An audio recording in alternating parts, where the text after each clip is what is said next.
Bom, Namaskar. Boa noite aí para todos e todas.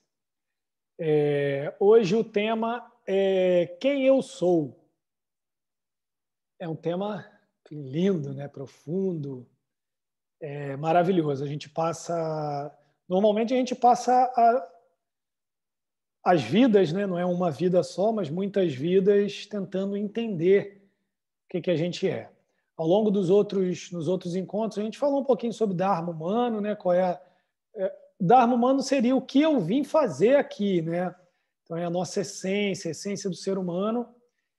E o que nada mais é o Dharma do ser humano, a essência, a natureza do ser humano, característica do ser humano, é a busca por essa felicidade infinita, a busca pela consciência suprema, a busca por essa conexão, né? E no tema de hoje, no dia de hoje, a gente vai falar sobre quem eu sou.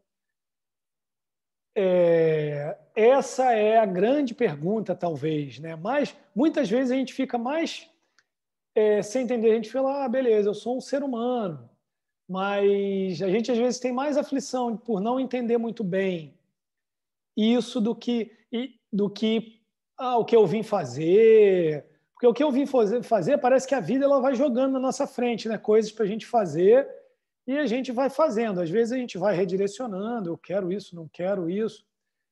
Mas quem eu sou é uma pergunta, assim, eu transfiro para vocês. Se alguém te pergunta quem é você, qual é a resposta? Eu lembro que quando eu era mais jovem, teve um vestibular que o tema foi esse, quem eu sou. Uau! E eu me deleitei com aquilo, apesar de não entender nada, não saber de nada. Aí aquele negócio, a filosofia até usa muito isso, né? A gente encontra o que a gente é através da percepção do que a gente não é. Então, isso é uma maneira muito boa de perceber, né? O aprendizado pode vir através da comparação e dessa exclusão também. E nesse processo de busca de quem eu sou, eu vou trazer para a gente começar a entender um pouquinho uma historinha que vai também no texto que eu vou enviar para vocês, que ela ilustra bem como que a gente se entende quando olhamos para nós mesmos, como que a gente cria essa imagem de nós. E a historinha é a seguinte, tinha uma leoa que deu à luz a um filhote, a um leão. Mas durante o nascimento, o parto, ela acabou vindo a deixar o corpo, ela deixou o corpo dela e o leão então ficou sozinho ali, assustado com a mãe, assustado, né? Ainda estava ali muito jovem, né? Recém-nascido, e logo depois vieram chacais para comer a mãe que estava morta ali, né? E aqueles chacais acabaram levando esse leão jovem com eles. E esse leão foi, durante um tempo, criado com os chacais, da mesma maneira que eles viviam, claro. Até que um belo dia, um leão adulto, um macho adulto, viu os chacais e viu esse leão, filhote, junto desses chacais e resolveu resgatar esse leão dali.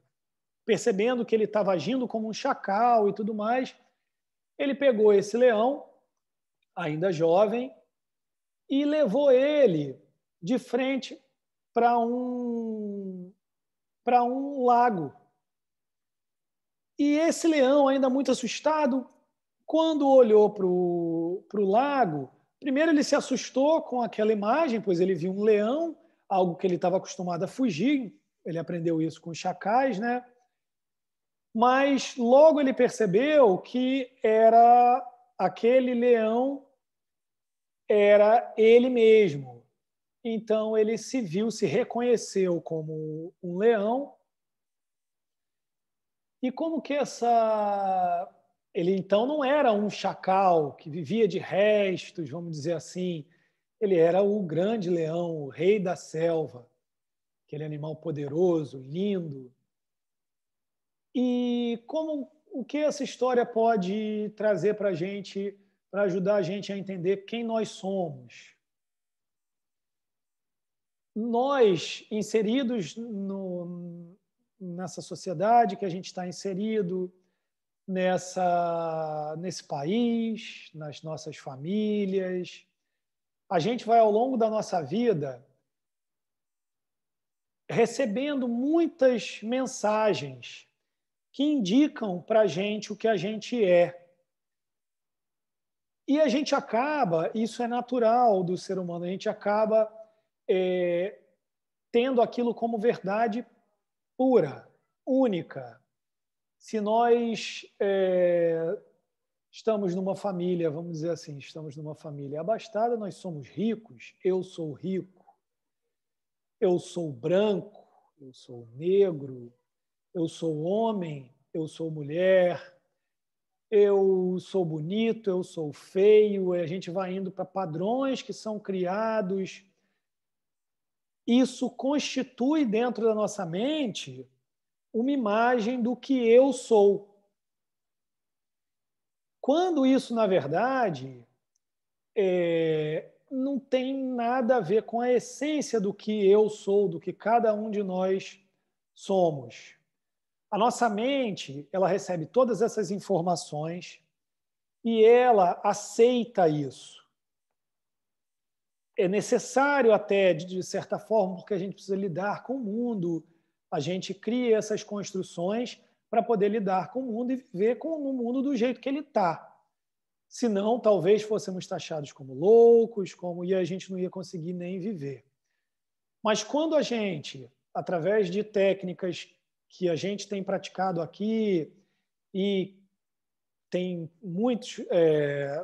muitas técnicas diferentes, até técnicas de meditação tântrica que a gente aprende quando se inicia. A gente aprende técnicas, e tem outras em muitas outras escolas, né, que vão ensinar a gente a acalmar a nossa mente. Quando a gente acalma a nossa mente, eu, eventualmente, durante as conduções de relaxamento, especialmente depois de aulas de yoga, eu costumo trazer, talvez eu tenha até feito isso aqui com vocês já, a observação, a gente passa a observar. Então, se você está de olhos fechados e você consegue perceber o seu corpo, como eu estou aqui, eu consigo perceber o meu corpo. Se eu percebo o meu corpo, isso é uma prova de que eu não sou o meu corpo. Eu sou isso que está observando o meu corpo.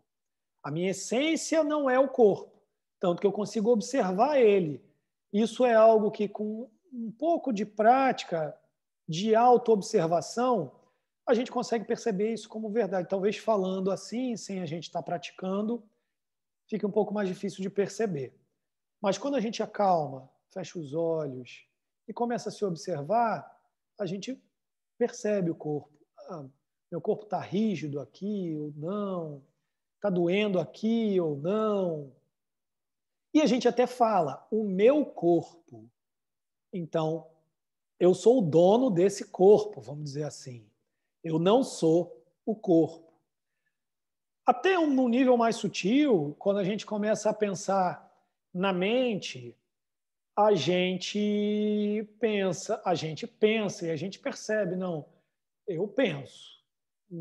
Meus pensamentos vêm de algum lugar, talvez eu não consiga ainda perceber de onde vem, mas eu consigo perceber que eu penso, que eu tenho uma mente. Se eu penso, eu consigo associar isso com uma mente, então eu tenho uma mente dentro de termos que a gente está acostumado a usar. Então, eu tenho uma mente. E se eu sou capaz de perceber os movimentos dessa mente, que vem através, especialmente dos pensamentos, né? Pensamentos, decisões, vamos dizer assim, tomada de decisões, opinião, eu consigo expressar opinião. Se eu também consigo observar esses movimentos, reconhecer que eu tenho uma mente, mais uma vez, eu tenho uma mente. Então, eu também não sou essa mente. O que eu sou, então? Eu Cada um de nós somos o observador. Nós somos essa entidade, isso ainda em nível unitário, né? Isso é muito importante falar, porque eu posso falar assim, não, eu tenho consciência. Eu tenho consciência, então eu não sou a consciência, mas em termos de consciência unitária, o que é capaz de observar a minha mente, de observar o meu corpo, é a minha consciência. Ela já é, se a gente for parar para pensar, é um pouco mais difícil de perceber a consciência, de tentar, bom, mente, beleza, tem os pensamentos ali e tudo mais, o corpo, obviamente, eu vejo aqui. A consciência ela é algo um pouco bem mais sutil e um pouco mais, talvez, bem mais difícil de perceber também. Então, no nível unitário, a gente pode dizer que o que somos é a consciência. Nós somos, o termo que a gente usa e que eu acho o ideal é o observador. Quando a gente para, relaxa, deita, você percebe o seu corpo. Eu não sou meu corpo. Quando eu percebo a minha mente, bom, se eu percebo a mente, eu não sou a minha mente. A minha consciência eu consigo perceber? Aí fica um pouco mais difícil, porque é algo como se a gente, com o meu olho, eu só consigo olhar para o meu corpo se eu tiver um espelho. Claro, eu consigo olhar para partes dele, mas o meu olho eu não consigo olhar para o meu próprio olho. Eu não consigo. É mais ou menos isso que acontece quando quando está em relaxamento, que você tenta perceber a sua consciência. Inicialmente, essa dificuldade surge, como se eu, com o meu olho, quisesse olhar para ele mesmo, e isso parece impossível. Porém, é possível que a gente perceba essa consciência e é possível também que a gente perceba que nós também, em essência primária, vamos dizer assim, não somos nem mesmo essa consciência unitária. Essa sensação ou essa percepção ou a realização de que não somos corpo, primeiro. Esse é o primeiro degrau, eu diria, na evolução de tomada de consciência de quem eu sou. Talvez a maioria da população mundial viva certo de que é o próprio corpo. Acabou meu corpo, acabou tudo. Esse é um pensamento muito comum. Pessoas que já têm uma capacidade de percepção um pouquinho mais ampla, já conseguem perceber que, beleza, eu não sou o meu corpo. Tem alguma coisa aqui que eu não sei onde está, se está aqui, mas o ego tem muito disso, né? Quando eu falo eu aponto aqui para o meu peito, né?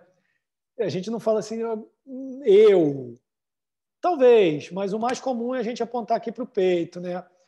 Que é aqui, meio que o acento aqui do ego, vamos dizer assim. Então, eu já percebi que não sou o corpo. Alcancei esse ponto de que percebi também que não sou a mente.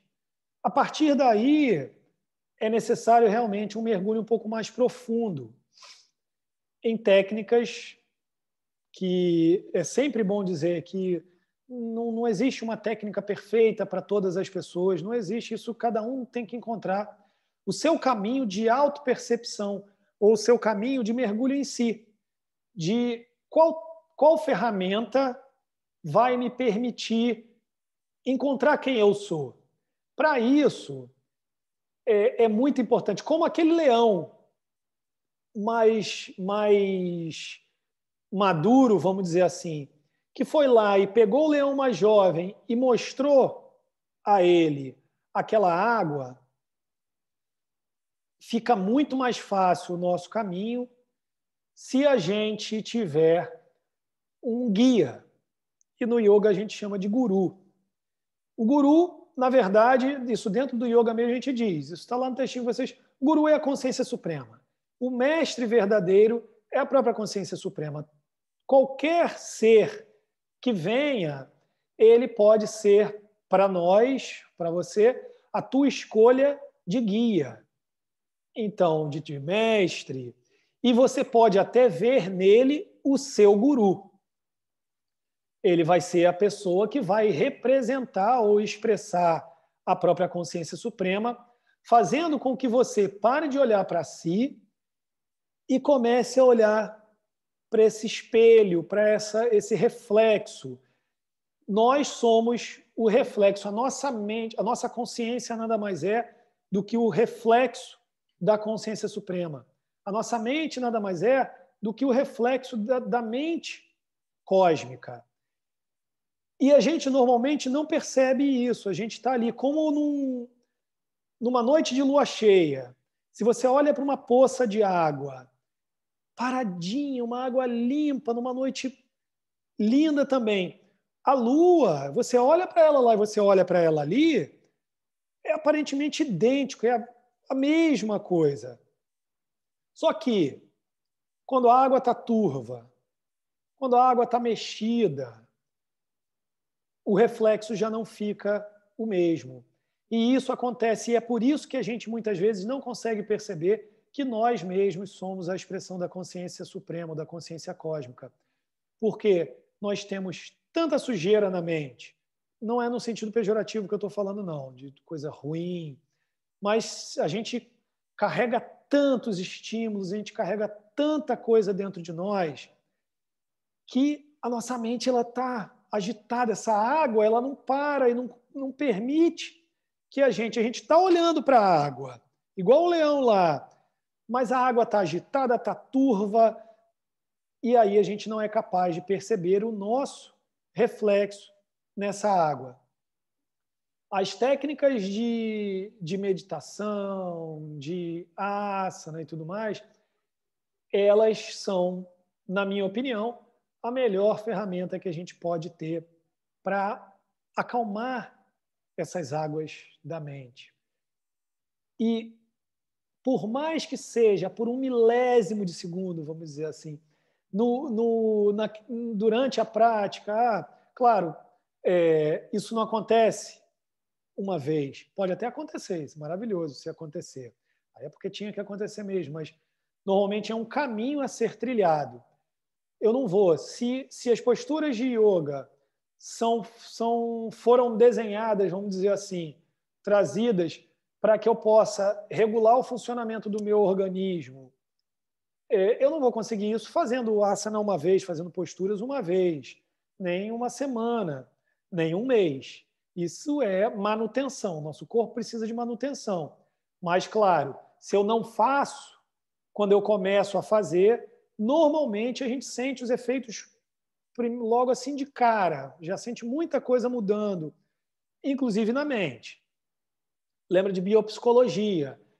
Glândulas secretam hormônios, as posturas regulam o funcionamento das glândulas. As glândulas regulam a secreção hormonal. Os hormônios influenciam as emoções que influenciam a mente. Então, está tudo ligado, não tem erro. Fez postura, massageou glândula, equilibrou secreção hormonal, equilibrou emoção, equilibrou a mente. Quando a mente chega nesse estágio equilibrado, a gente se torna capaz de meditar verdadeiramente, de alcançar camadas mais profundas. A gente não fica só naquele costume de estar, pensa na conta, no boleto, no filho, no carro que quebrou, no marido, na esposa, em 1 milhão de coisas, no que você quer fazer, no time que ganhou, no time que perdeu, no computador que você quer trocar.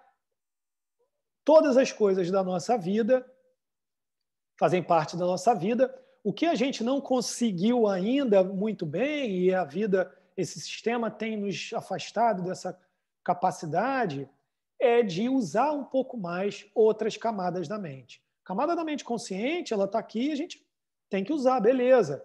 Eu olho as coisas, gosto, não gosto, quero, não quero, e tomo minhas decisões. Me relaciono com as pessoas no mundo físico, vamos dizer assim, sem contar energético, espiritual, emocional, mas essa é uma das camadas da mente. A gente não tem utilizado as outras camadas subconsciente, superconsciente, porque a gente não pratica. Então, quanto mais tempo a gente dedicar a essas práticas, por isso que desde o começo eu falo, pratica, pratica. Só nesse encontro aqui, uma vez na semana, Eu assim, torço para que vocês tenham alcançado algum bem-estar, pelo menos, alguma coisa assim. Mas insights, que isso já é... Insights, por exemplo, nós temos eventualmente. Às vezes você está lavando louça e você, meu Deus, como eu não pensei nisso? E aí vem uma solução para alguma coisa. Isso você acessou uma camada superconsciente, uma camada de intuição. Agora, se a gente pratica com frequência técnicas que nos conduzam a essa camada da mente, as intuições e os insights se tornam frequentes. E isso aumenta, normalmente, se eu for trazer para o nosso dia a dia. O que isso vai trazer que a gente perceba? Primeiro, você vai tomar decisões assertivas, vamos dizer assim. Você não vai ter muita dúvida das coisas, porque a tua mente, você vai desenvolver na tua mente uma capacidade de acessar essa camada de maneira mais fácil. Então, você não precisa... Vai chegar uma hora que você não vai precisar sentar e ficar lá uma hora meditando, porque a tua mente vai estar... É igual o caminho no mato. Primeira pessoa que passa no mato, ela passa de facão, passa de foice, não tem nada, é mato, árvore. Aí você começa a passar, aquilo vai melhorando, vai melhorando, vai melhorando. Chega uma hora que tem uma trilha, você pode ficar sem passar ali uma semana, um mês, vai ter um matinho ali, mas não, você sabe onde é. Na nossa mente acontece a mesma coisa. A gente continua, vai praticando, vai praticando, vai praticando, vai praticando. E chega uma hora que você já tem essa conexão com camadas superiores da sua mente, mas esse caminho para ali mais aberto, e aí você vai ter esses insights como algo normal. Sincronicidades começam a acontecer, você pensa na pessoa e ela aparece, solução para coisas que você pensava não ter começam a surgir quando você revê, ou problemas que você tinha e você deixou de lado, e quando você vai, até de relacionamento às vezes, você começa a olhar por outro ângulo, né, que eu entendo essa expansão mental, essa expansão de consciência dessa maneira. Vamos dizer que aqui está o problema. A mente consciente, ela acessa esse problema sempre pela mesma via. Sempre pela mesma via. Sempre pela mesma via. Quando você expande a sua mente, você começa a olhar esse mesmo ponto, esse mesmo problema de outros ângulos. Isso é natural, isso você não vai precisar pensar, eu vou sentar, eu vou meditar aqui. Isso é maravilhoso, você sentar e meditar sobre as questões da vida ajuda muito a resolver problemas. E isso traz até a percepção de como isso funciona na mente. Você vai ver que a hora que você se acalmar, eu vou meditar nisso, provavelmente pensamentos que você não tinha tido vão vir.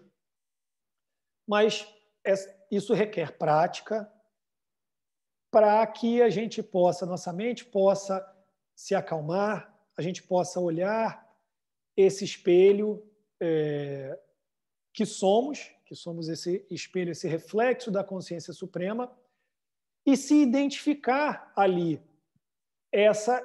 Primeiro, esse talvez seja o último passo para a realização, porque primeiro a gente começa a perceber, a se identificar com essa consciência suprema. E depois já não tem mais necessidade de se identificar, de nada. É um mergulho realmente nesse estado de felicidade. Quando as coisas estão dando errado, vamos dizer assim, a gente chama errado, né? A gente já falou sobre isso, em parapsicologia também, tudo vem para bem, não tem certo, errado, não tem bom ou ruim, tudo acontece porque tem que acontecer, tem uma razão para acontecer. Mas quando as coisas estão dando errado, a gente questiona tudo. A gente questiona Deus, a gente questiona a existência até dele. Agora, quando está tudo bem, você vê claramente, Deus é bom demais comigo. Ele bota tudo no meu caminho, as sincronicidades acontecendo, você fala, meu Deus, muito obrigado.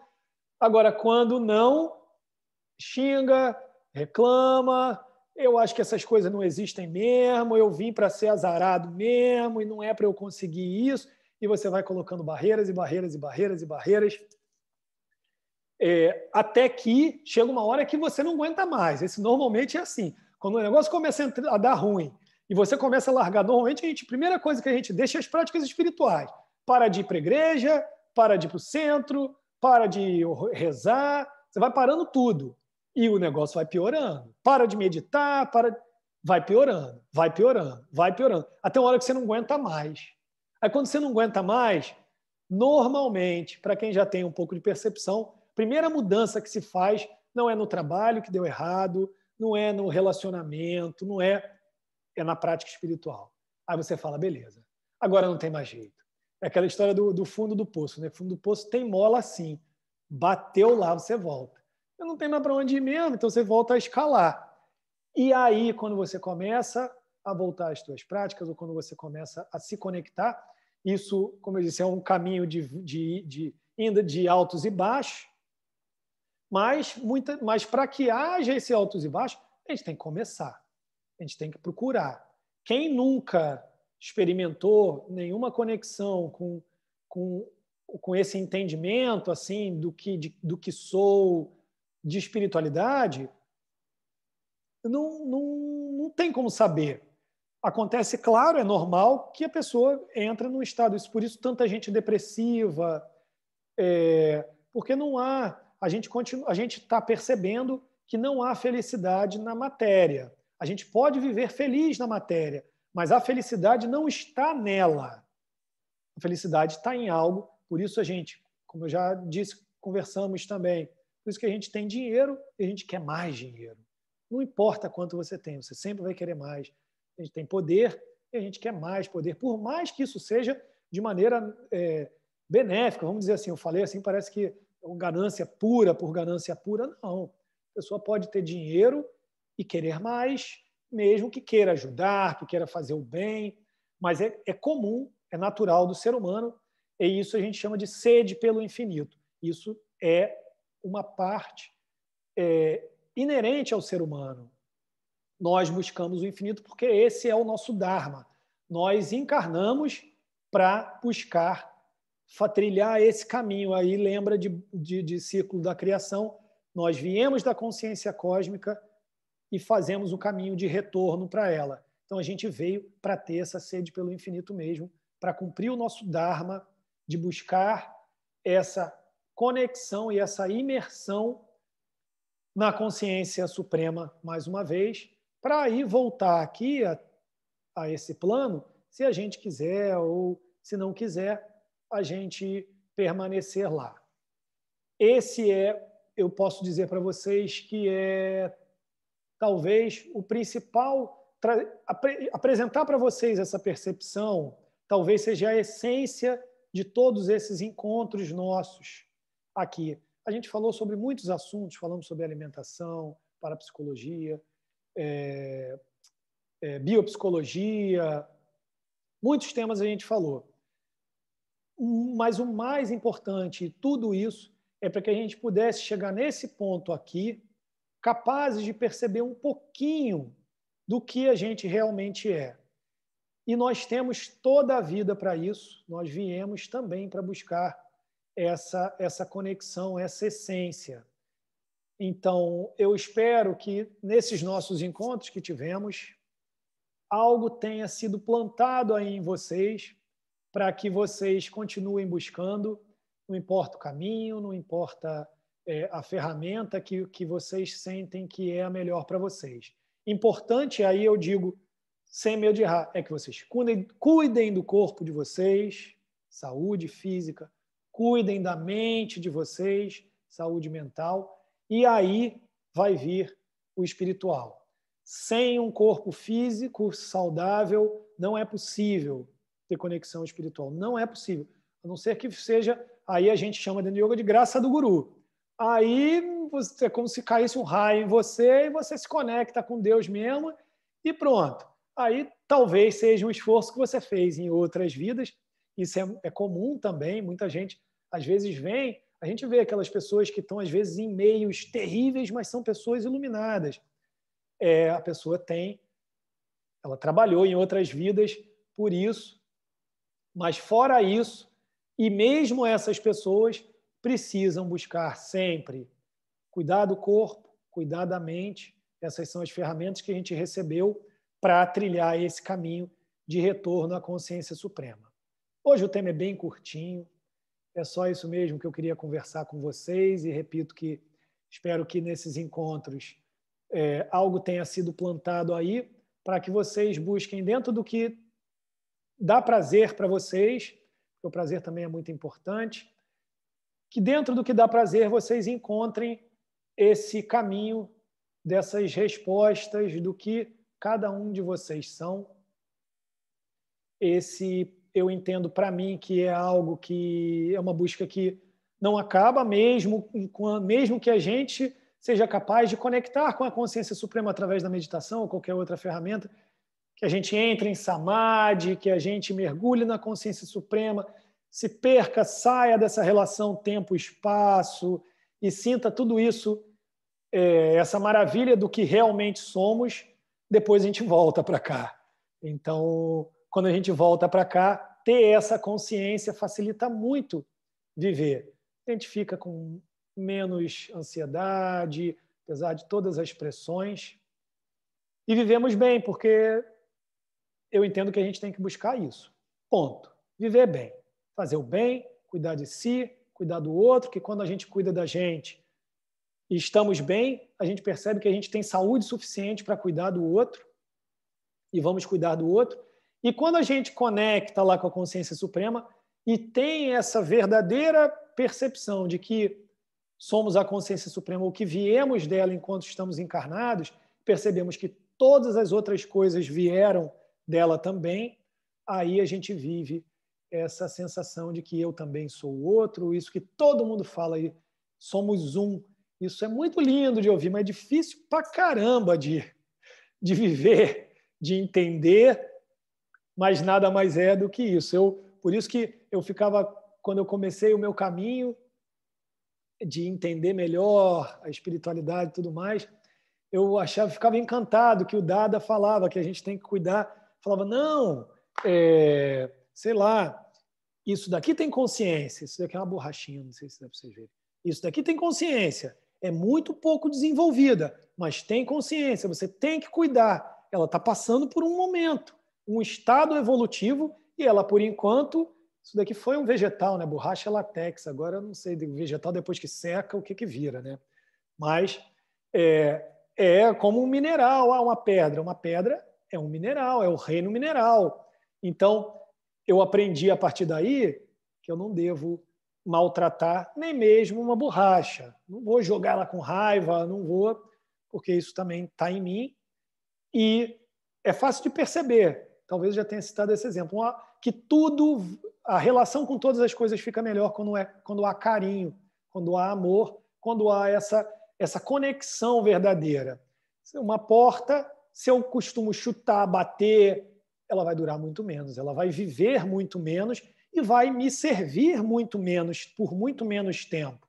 Aí eu vou ter que comprar, fazer outra porta e botar. É melhor para todo mundo se a gente, literalmente, né, todo o universo criado, se a gente tratar todas as coisas com amor, com carinho. Vou fechar a porta, eu fecho a porta devagar, aí ela vai devagar abrir de novo, muito mais vezes, vai demorar mais tempo a ranger. Se ela começar a ranger, eu boto um óleozinho, eu cuido dela, e ela vai cuidar de mim, porque não vai ter rangido, eu não vou ficar incomodada, na hora que eu meditar que alguém entrar, eu não vou ficar com raiva e não vou pensar mal daquela pessoa que entrou por conta da porta que rangeu, que eu podia ter botado um óleo. Então, tudo está conectado. Se a gente for cuidar de cada detalhe, a gente vive muito melhor. E é no detalhe. Isso não tem jeito. Não tem. Tem uma história que conta que um grande mestre, eu não sei se eu vou me lembrar exatamente, mas um grande mestre tinha muitos discípulos. E quando ele morreu, isso é uma história real. Eu não me lembro o nome desse mestre, que é um mestre até famoso. Assim. Quando ele deixou o corpo, antes de deixar, ele havia falado com a filha, que ela anunciaria quem seria, que ia continuar o legado dele. E como que essa pessoa foi escolhida? Ela foi escolhida num momento também, claro, de conexão dessa filha, desse mestre, Porque quando ela pediu a ele, ela falou assim: me passa essa faca que está aí perto. Ele pegou a faca e simplesmente virou a ponta para ele e entregou a ela pelo cabo. O que ele queria dizer com isso? O que ela queria dizer com isso? É cuidado com todas as coisas, em todos os atos. Quando ele pensou antes de entregar a faca, ela percebeu nele a atenção plena que ele tinha no ato de simplesmente entregar uma faca para ela cortar um legume que ela estava preparando. Ela ali recebeu o insight e falou: você é o seguidor, vai ser o discípulo que vai seguir o legado do meu pai. E isso está em todas as coisas. Isso são oportunidades que nós temos no nosso dia a dia de praticar. Às vezes, para as pessoas que estão do nosso lado, parece que a gente é cri-cri.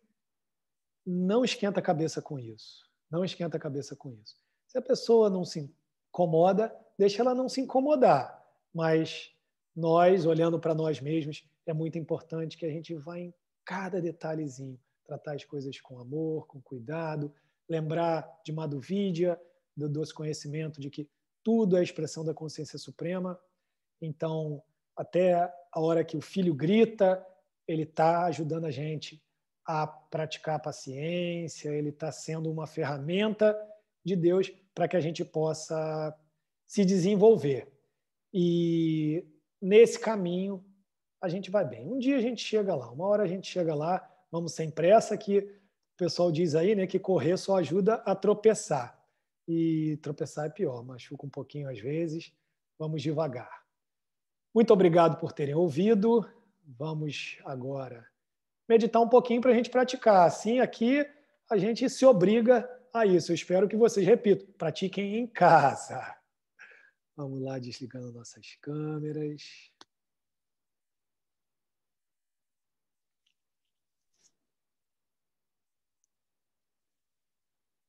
Já vão buscando uma posição confortável.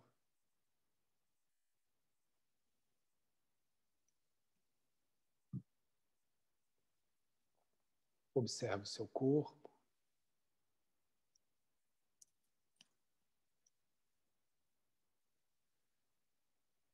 Se essa posição que você está te permite relaxar completamente.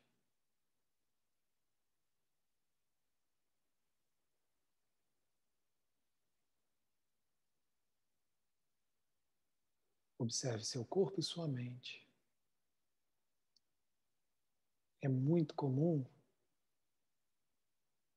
que nos primeiros minutos da meditação haja muita inquietude mental,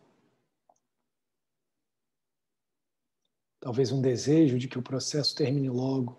Isso é muito comum, especialmente quando a prática é feita sozinho. Mas observe o fluir da sua mente.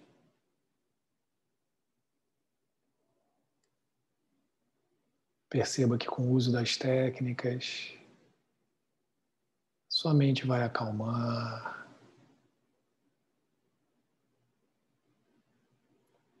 É necessário apenas a decisão e a ação de se sentar.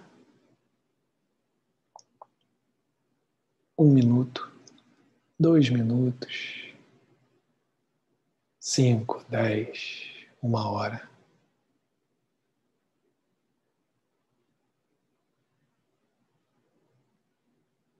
Toma 3 respirações bem profundas, limpando seus pulmões. Inspira, enchendo. Exala completamente. Quando você achar que seu pulmão já esvaziou, empurra um pouco mais, empurra com sua barriga até.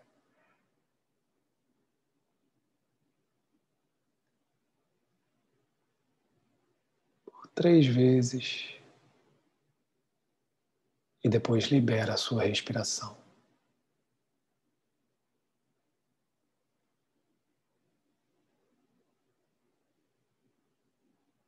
Deixa ela fluir livremente.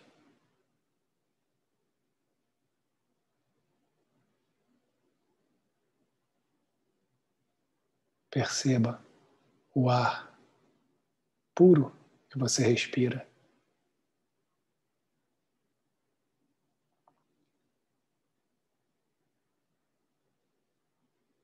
Perceba o milagre da respiração.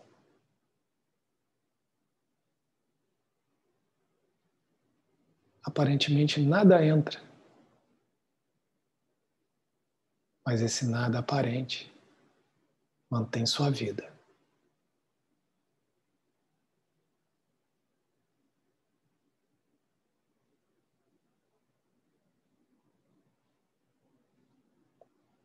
Emane um pouco de gratidão, centro do seu peito.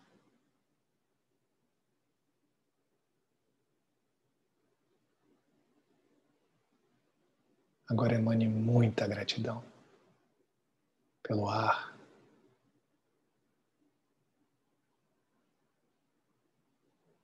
pela vida.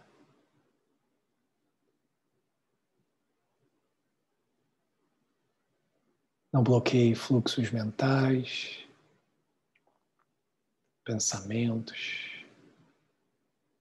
Não bloqueie emoções.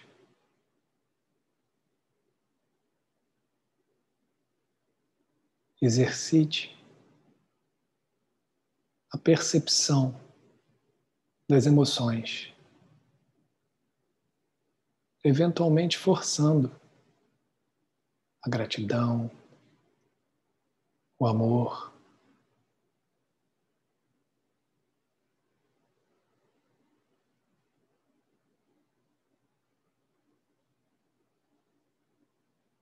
Sinta agora que você inspira paz.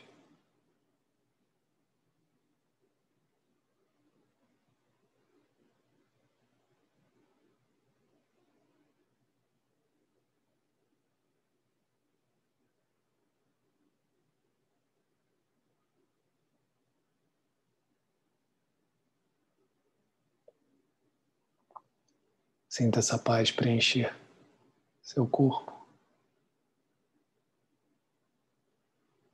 E faça um esforço para sentir essa paz dentro de você. Observe a calma, a harmonia que há dentro de você. Seu corpo funciona perfeitamente.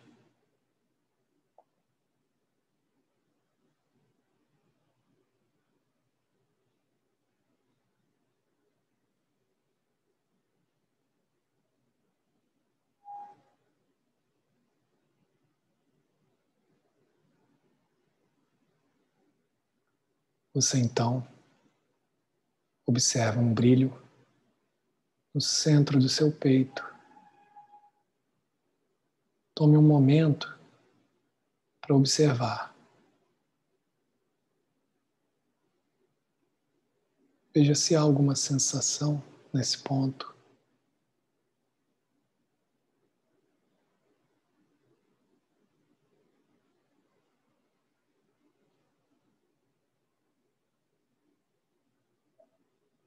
Algum movimento energético.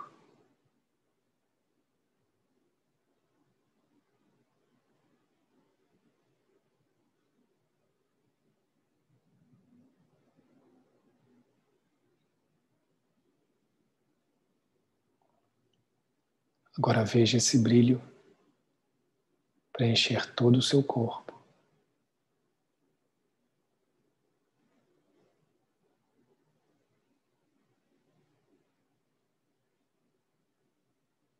Observe também um pouco esse corpo luminoso que você tem agora.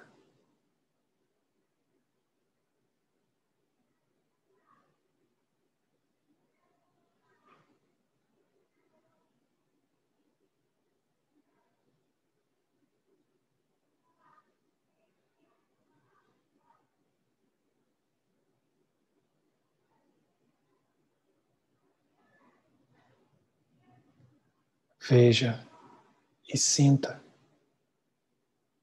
o seu brilho, a sua luz se expandir.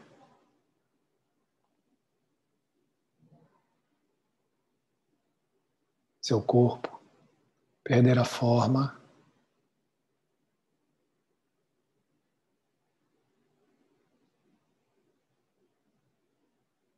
e se tornar apenas um ponto de luz.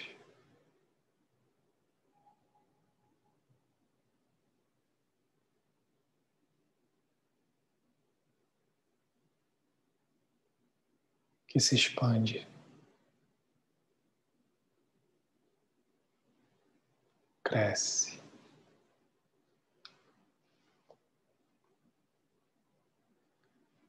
ocupa todo o planeta.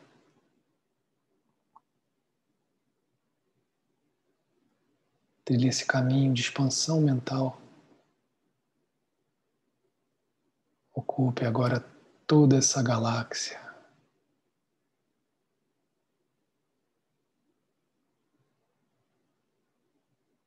Muitos planetas. Uma imensidão.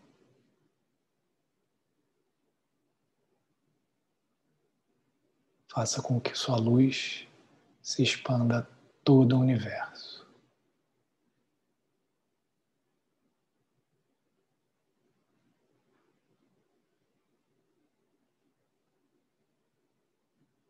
Ultrapassando os limites do mundo criado,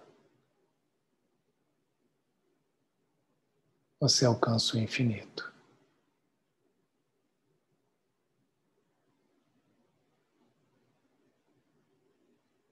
Se tornando um com o infinito, você permanece com essa sensação até que minha voz retorne.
Lentamente, trazendo sua luz de volta.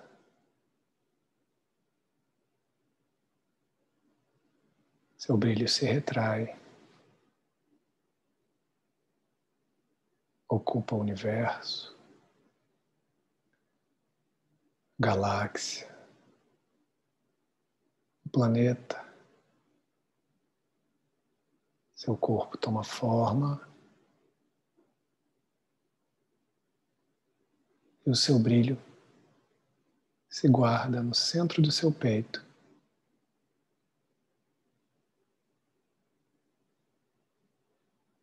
Seu corpo toma forma material e você lentamente se conecta com o mundo externo agora. Ouve os sons, procura por eles.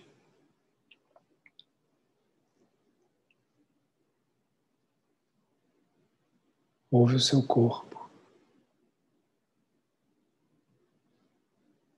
Sente as roupas.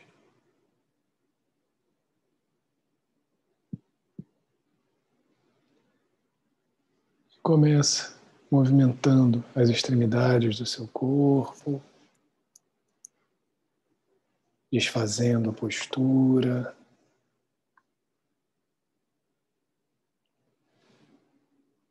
entendendo o movimento que o seu corpo pede. Espreguiçar, se dobrar, se alongar.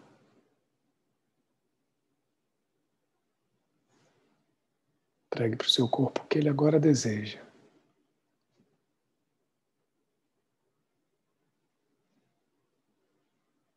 E lentamente descortine seus olhos.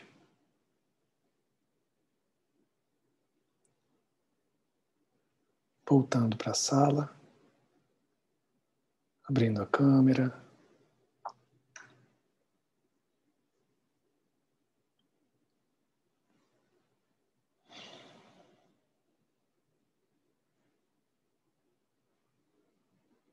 Cada um no seu tempo. Quem for chegando vai aguardando um pouquinho, mantendo o relaxamento, sensação de leveza, de calma.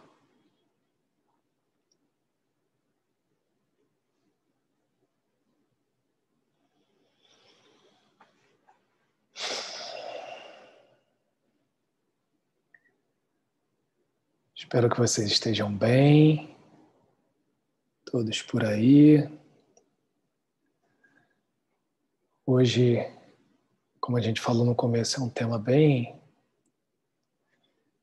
lindo, né? Bem legal. E é a essência de toda a busca, né? Entender quem a gente é, o que a gente está fazendo aqui. Isso, não entender, traz muita ansiedade, muita angústia, muita tristeza, muita confusão mental. E entender é uma bênção, é uma graça, mas não é tudo. Entender é muito bom, mas temos que buscar. Eu acredito que hoje, não sei, se alguém quiser comentar alguma coisa, hoje foi um tema meio que viajandão, assim, né? Então, normalmente eu não tenho muito o que perguntar. Mas se alguém quiser compartilhar alguma coisa, está aberto aí o espaço, podem abrir o microfone se quiser, colocar o que tem. Se não, nós nos encontramos semana que vem. Semana que vem é o último encontro, então já, como eu disse bem, semana que vem, mas vamos bater um papinho, vamos meditar um pouquinho, e aí depois vocês seguem, cada um fazendo suas práticas e tentando cada vez aumentar. Essa para mim funcionou muito bem, essa ferramenta. Eu meditava 1 minuto. 1 minuto num dia, no outro também, no outro também, no outro também, e depois eu botei o despertador para 2 minutos depois. E 1 minuto passa muito rápido.